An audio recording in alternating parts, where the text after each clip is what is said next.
Hello guys, welcome back to the channel. If you guys haven't noticed, which you probably haven't, this is my third time recording this video. So the first time around I messed up because the audio wasn't even plugged in. So the video was just this. And I didn't recognize that for the first 30 minutes, which is, spoilers, the entire video. So I had to go back. And so what I did was I changed the camera battery and yeah, so when I did that, what I did was the focus went out and I didn't even realize because my eyes are bad and I'm looking at the viewfinder right now. I'm looking at the little LCD monitor and guess what? I can't really tell if it's blurry or not from here. So yeah, as a one-man operation, I am not very talented, but let's hope that this works out. So anyways guys, enough about me rambling about my past mistakes. This video is about the Arrow Video 75% off sale that was happening that I found out about, surprisingly, on Reddit. So I follow a subreddit and they let me know that there was a 75% off sale and I was like, yes, I gotta get some more movies. So yeah, anyways guys, hit that subscribe button if you are not subscribed to this channel and if you enjoy videos like this and you want to see more videos like this. Anyways, let's get into it. Third time doing this. Hopefully I'm an expert by now. So the first movie I want to talk about is Zombie for Sale, or depending on which region or where you're looking for this movie, it's sometimes titled The Odd Family Zombie on Sale, but on Arrow Video it's Zombie for Sale, and if you look up Zombie for Sale on Google, this movie will pop up or whatever. But this movie is a first-time feature from director Lee Min-jae, and it is incredible that this is his first feature. This movie was released in 2018, and I think it got overshadowed by another South Korean film called Burning, and that movie is completely different than this movie. This movie is not a slow burn like that movie is. That's a good movie in its own right, but this movie is so funny. It's a horror, zombie, comedy, romance. It's so many different genres mashed into one, and this being a first feature from this director is incredible because this movie has its own style, has its own voice, and it's so particular because it feels at times like it's an Edgar Wright film, and sometimes it feels like it's Warm Bodies starring Nicholas Hoult. This movie has so many different tones in it, but it balances it so well. The premise of this movie alone is enough reason to want to watch this movie, so I'll break it down pretty simply. A family of con artists find a zombie that has the ability to give people boners. Basically, that's the premise of the movie, but there's so much more to it. The characters in it are so hilariously written. It's about this family, like I said, and their encounter with this zombie and how they take advantage of it. How they are such opportunists. They're basically like the Parasite family, but way crazier. But they're such opportunists that they see this as something that could help benefit them rather than something that's dangerous that could have repercussions. And obviously the repercussions happen in the third act, which then this movie takes a tonal turn into just a straight horror. And it balances it so well, and it's so crazy that I slept on this movie during that time. But if you're a fan of Korean cinema and if you're a fan of the film Train to Busan, then maybe you'll like this movie for those zombie elements because it does have them. But if you're looking for just a straight horror, this is definitely not it. It is more along the lines of Shaun of the Dead than anything else. But because of that, you should definitely want to see it more because Shaun of the Dead is a fantastic, one of my favorite comedies ever. Just because it's mine doesn't mean it's yours, but you get the picture. So Zombie for Sale, such a good movie. Definitely a great pickup. Yeah, definitely worth anyone's collection. Let's go. So this next movie is a movie directed by documentarian Francois Reichenbach, and this movie came out in 1960. I have not seen this movie yet, but the premise alone for the documentary is enough for me to want to buy it. It was a blind buy. It's completely on a whim, but I read the description for it and I was like, this sounds super intriguing, just because movies in the 1960s and seeing America during that time and then seeing it compared to now, it's like I kind of want to see what it was like through the eyes of a Frenchman. Like, it just sounds really funny, and the premise alone is hilarious because the common caricature of a Frenchman is someone who's snooty, someone who's above us Americans and thinks very low of us. So it's a funny premise alone, just seeing a documentarian who's a Frenchman come to America and talk about these little pocket communities of the US. And that's another fascinating part about this movie that intrigued me, is that I love seeing little documentaries about little subcultures in my own country, because you think you know your country because you've been living in it for your entire life, despite what people in middle school say. Sorry, got personal. But despite that, being an American is so diverse. I mean, America is a melting pot, as you know, and it's so interesting to see all these different subcultures, and I think this movie goes in that direction and explores that, but through the eyes of someone who does not even does not even know American culture. And I think that's really funny, and yeah, I can't wait to watch it. I've not seen it, so maybe it's not as deep as I'm hoping it's gonna be, but that's the thing about a blind buy, you don't know what to expect until you actually watch it. But yeah, I've been kind of getting into documentaries lately, and can't wait to have this in my collection. Well, it's already in my collection, but I can't wait to watch it. So, next movie. So this next movie is a Hammer horror film. I am familiar with the Hammer horror films because, yes, I've watched a bunch, especially this past Halloween. It's kind of a staple of Halloween, but I didn't start watching them until the past 2 years, and getting into them, it's kind of like you shouldn't expect them to be just genuine, bona fide, like A1 horror. It's kind of cheesy in a lot of ways, and that's kind of the charm it has. All that being said, I have not seen this Hammer horror film, but I can't wait to watch it. I mean, seeing Christopher Lee and Peter Cushing on screen together, it's just something charming and heartwarming about them. Just because we've seen them in so many iconic roles before, you know, Grand Moff Tarkin for Peter Cushing, and for Sir Christopher Lee, just it's endless. But obviously the most known is Saruman in Lord of the Rings. But yeah, you've seen them in these roles, and then revisiting these movies from the 1940s and 1950s of them in their prime. It's so interesting to see just how diverse characters they play, even though these movies are sort of cheesy and they haven't aged well, but I don't know, there's a certain charm to them, and it's something that you should play in the background at Halloween or at a family event during like October or something. It's just nice to have in the background. It's very atmospheric. But yeah, haven't seen this movie, can't wait to watch it, and yeah, next movie. So this next movie is 12 Monkeys, directed by Terry Gilliam. This movie is very relevant to now, which is actually why I watched it for the first time this year. I found it on HBO Max, and I was like, I mean, I've heard it's like, you know, it's about a contagion, it's about a virus that spreads. Let's pop it on. And then I watched it and I was like, yeah, I'm terrified. 12 Monkeys is a really interesting movie. It's a movie that was during a time when Bruce Willis, what do you call it, gave a shit. And it's also a movie that kind of stands on Brad Pitt's shoulders because he really elevates this movie, really elevates the material. Not that it's bad material, but it's definitely not one of my favorite movies. But yeah, anyways, yeah, 12 Monkeys is a movie that is worthy of anyone's collection. I think you should just have it because, yeah, it's a movie that everyone references. It's Terry Gilliam's most well-known of his movies, besides, you know, Brazil, but it's his most accessible movie, and because of that, you know, you should have it in your collection. So yeah, 12 Monkeys. The next movie I want to talk about is Kevin Smith's Mallrats, and this movie is just 90s in a nutshell, and it's definitely Kevin Smith at his most Kevin Smithiest, which is my way of saying it's Kevin Smith being the best he could be at that time. Now Kevin Smith is sort of a parody of himself. If you've seen the last Jay and Silent Bob reboot movie, I recommend you don't. Yeah, he is not making the best movies anymore, but I am a fan of Kevin Smith in general. I think he is a great personality. I think he's hilarious. I'm a fan of his podcast, Fat Man on Batman or Fat Man Beyond. So because of his personality, I've kind of, you know, grown to like him even more. But as a director, he was definitely in his prime in the 90s. And this is just a movie that was just up there with just being one of his most iconic movies just because it captures the 90s. It captures his style, captures, you know, comic book humor, comic book references. This movie is just Kevin Smith and the 90s all wrapped up into a big ball, and it's just a fun movie. It's definitely his voice, it's definitely his writing at full display, and if you are nostalgic for the 90s, then you would love this movie, and it's definitely something you should have in the collection. I picked this up because he was talking about it on his podcast and how he was kind of working on this and developing this for Arrow Video, and so I was like, you know, I'm gonna buy it because of that.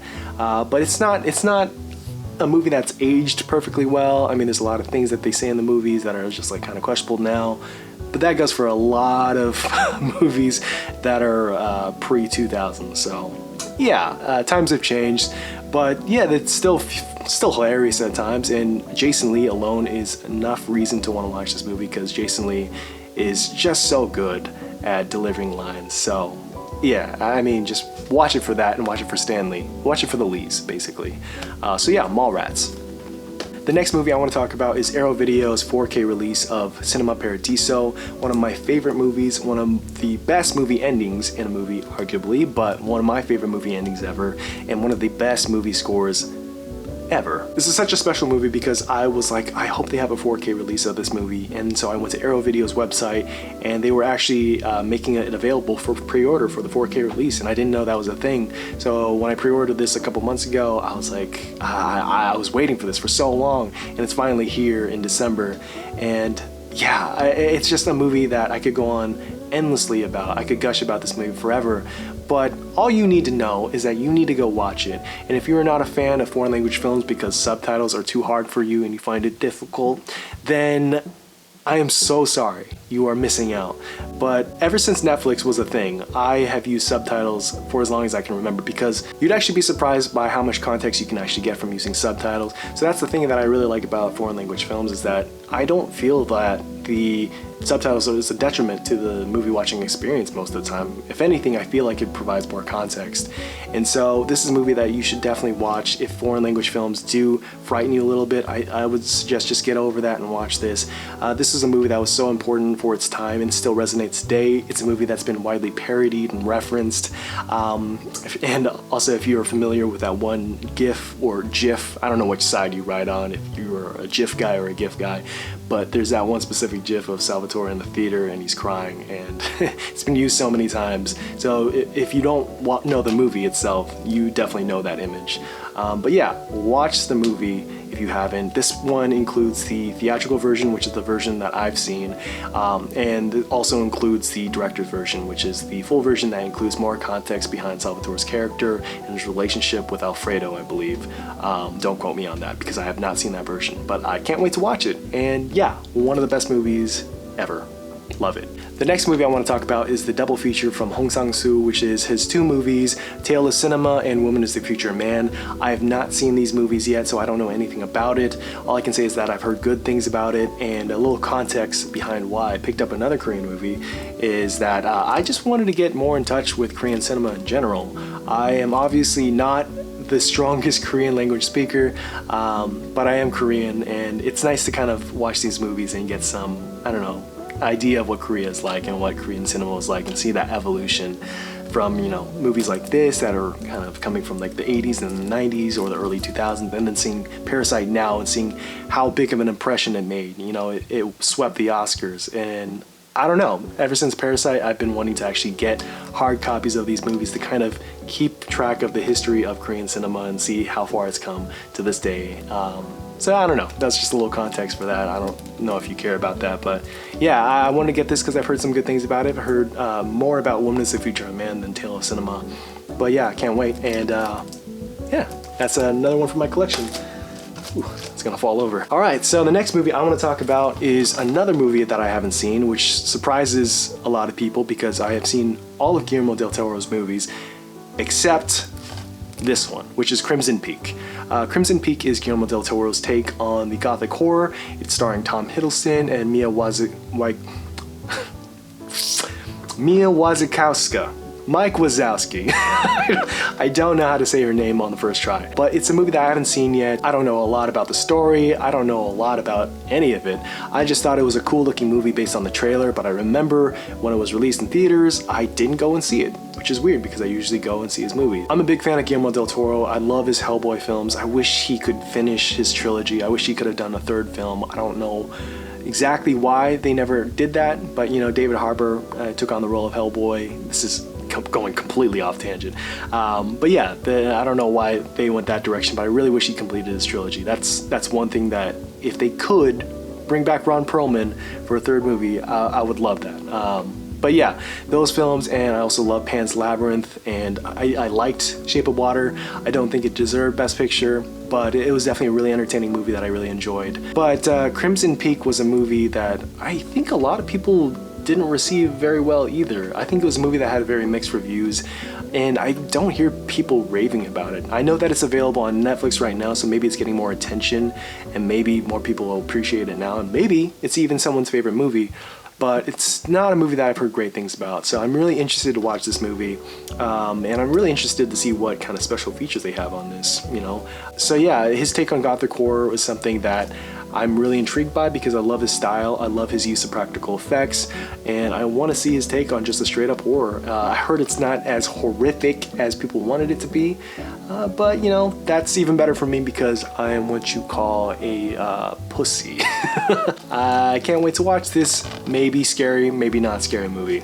So that's that. The next movie I want to talk about is An American Werewolf in London. An American Werewolf in London is just so perfect. It's a perfect marriage of horror, comedy, practical effects, and just atmosphere. I don't know how else to describe it, but that opening scene of Jack and David just hiking through the mist and through all this fog, it's just a perfect way to open the movie, and perfectly paced up to the very end, which the ending is a little bit questionable, but I didn't mind how abrupt it ended. I thought it was fine. That aside, I think that this movie is a testament to how far great practical effects can be and how ageless and timeless they are. Rick Baker is definitely the reason why this movie is so highly regarded as one of the best uses of practical effects. I mean, that transformation scene of the werewolf is iconic, but I would say that the scene that I always revisit and I always think of in the clip I definitely watch on YouTube the most is that scene, that encounter of Jack and David when they see each other after the events happens in the first act of the movie, and it's in the hospital and you see that dangly piece of flesh hanging off of Jack's face. And the first line that you hear from Jack as he's just scarred up is just so perfectly executed, and it's the scene that I watch all the time because it just captures the chemistry that these two actors have, David Naughton and Griffin Dunne. So perfect. I love this movie to death. John Landis and Rick Baker definitely make this movie what it is, and the actors in it are perfectly casted. I mean, the love interest she's fine. But I mean, that aside, you're not watching it for the romance of it all. You're watching it for the horror and the humor, and seeing the overall decay of Jack's character as he kind of becomes more and more haggard and decomposed, and the effects that Rick Baker uses throughout the movie to kind of see that passage of time. But you know, Jack's humor still comes through the character. It's so funny. It makes the character even funnier, is what I'm trying to say. Sorry, I'm stumbling over my words. But yeah, this movie is fantastic. It's one of my favorites, especially around Halloween. So yeah, that's An American Werewolf in London. So now I'm going to get into the box set collection that I picked up during the haul. I am so mad that I'm doing this for the third time because I was going off on these next 4 movies, and I was on such a roll, and I hate that I didn't record it because I was feeling inspired. I was on top of it, you know. I felt like the words were just falling out of my mouth, and now I feel like in my brain it's just a bunch of ponies prancing around. There's nothing going on up here. So hopefully I still retain some of those thoughts and ideas that I had about these movies. So yeah, the first movie, or the first movies I want to talk about, is the Ring collection that I picked up. The Ring collection consists of Hideo Nakata's Ring, Ring 2, and Ring 0, which I have not seen Ring 2 or Ring 0 or Ring O, I don't know, but I haven't seen those 2 movies, but I did see the original Ringu, and I did see the American remake, which is actually the first way I saw Ring, which was the American remake starring Naomi Watts, I believe. And that movie, how do you say, fucked me up. It made me shit my pants. I still think about that scene in the first act where they open the closet and the girl had just watched the tape and you see her head just drop. It's just, oh god, it still freaks me out. It still like gives me shivers and chills on my spine. It's like, I don't know, it's like an image I can't help but have burned into the back of my brain. That movie actually was an example of an American remake that was actually executed well. The original Ringu was a movie that I watched as a follow-up because I think my mom or my sister was like, hey, you know, this is actually based off a Japanese film. And my dumbass was like, oh, Japanese people know how to make movies? Because all I saw at that point when I was very young was American movies, and the idea of other countries making movies was just so absurd to me. I actually thought Ghibli films were made in America. I didn't even know that they were in Japan. at the time because I was so dumb and ignorant and young. So I don't blame myself for that because I was a tiny kid. Anyways, where am I going? I'm drifting off into memory land. I think the Ring movies have been some of the most parodied movies. I mean, if you've seen Scary Movie 3, then you know what I'm talking about. But yeah, it's definitely one of the most parodied, one of the most popular J-horror films in America. And I know that there's a lot of great J-horror out there, but I think this is the most iconic one that I can think of besides the Grudge series. These movies scared the shit out of me as a kid, and they still do. I'm still scared to revisit this one and its sequels. God, I can't even look at it. I don't know why I got this, but I got it because it's such a part of my childhood, and it's definitely something that I'm gonna watch, not alone, because that would be a dumb idea for me. I'm definitely gonna watch this with my girlfriend, so I can't wait to be scared shitless again as an adult. So, the Ring collection, can't wait. So the next movie I'm gonna be talking about is Tremors, the 4K release from Arrow Video. This movie is gonna be really special because I remember watching this during sleepovers. I wasn't able to watch, you know, kind of scary movies or monster movies during my childhood because it was kind of a conservative household that we kind of grew up in. So I wasn't even able to watch The Matrix. So I watched The Matrix in my 20s for the first time. So I know, that's a really, really bad thing to say on the internet. But yeah, I watched those movies really late in my life. But surprisingly, Tremors was a movie I got to catch earlier on in my childhood. Yeah, this is one of those movies that snuck past, you know, the parental guidance for me. So yeah, it was really cool that I could get this on 4K. And I remember this movie along with like Eight-Legged Freaks were those kind of monster movies that had really cool concepts and that really freaked the shit out of me and made me scared of the ground, it made me scared of spiders even more. It's just like those movies that kind of get under your skin as a kid and you remember those scenes. You just remember things about the movie as a kid and then they just stick with you as an adult. It's a movie that I watched really young as a kid and I have not seen it in a very long time, and now I get to see it in 4K, which is really cool. And it comes with a cool booklet that includes some of the behind the scenes and kind of the story and the making of. It also includes a lot of bonus features on the disc, so I can't wait to watch it. I mean, this is a thick boy, but I got thicker boys coming. But yeah, this is a pretty thick boy. It's a monster of a case. This is a movie well deserving of its packaging. It is a really cool movie that kind of, well, it says on the back, what breaks new ground. It's basically Desert Jaws. I actually got some added context from a Red Letter Media video that they did as a review for this movie, and little things that I didn't know and little things I didn't recognize as a kid, like the practical effects that they use and the way they blended that with cuts. It's just really interesting, and now I get some context behind that in this release. And yeah, it's a really special movie to have, and I think any collector would love to have this movie, and I think a lot of people have been posting about their posts. Not about their posts, what am I talking about? A lot of people have been posting about them grabbing this movie, so if you haven't, go grab it. I think they're still in stock now, so go get it while you can. And so that is Tremors. The next movie or movies I want to talk about is Park Chan-wook's The Vengeance Trilogy. And while they're not directly connected to each other, or at least I don't think they are, Oldboy is the main centerpiece of these movies because that's the reason why I bought this trilogy. But this movie also includes Sympathy for Mr. Vengeance and Lady Vengeance as well. But yeah, I bought this for the staple of Korean cinema, or for people who are first being introduced to Korean cinema, which is Oldboy. Yeah, if you haven't seen Park Chan-wook's Oldboy, go see it.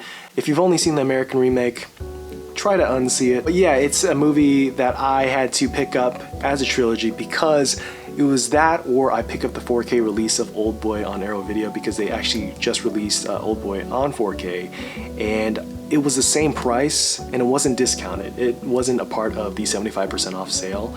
So sadly, or not sadly, but in a good way, I picked up 3 movies instead of just 1. But yeah, they're not 4K, they're Blu-ray, but I would highly suggest you pick them up because I picked this up for about $25 and the 4K release, or $25 or $35. And the 4K release of Oldboy was the same price with no discount. So I'm gonna wait for that release to kind of go down in price, but I just love the packaging on this, and that's kind of why I wanted to get it. You know, something about having a box set of movies, it's really satisfying and just looks really cool. And yeah, now I get to see 2 different movies that I haven't seen before, as well as Oldboy. So yeah, Vengeance Trilogy. So, last but not least, and this is when I shot this the second time, I was going off on this movie. The next movie I'm going to be talking about that I picked up is Georges Méliès's A Trip to the Moon. If you have not seen A Trip to the Moon, you definitely should. I highly recommend you watch it. It's only 18 minutes long. It's a movie from the early 1800s. It's a movie that you should definitely watch alongside Hugo, which is one of Martin Scorsese's most underlooked films, just because it gives you some context behind Georges Méliès, which is actually kind of the surprise or kind of the twist of the movie. So I guess that's sort of a spoiler, but just watch it for yourself. But when you find out who plays Georges Méliès, it's kind of a nice surprise.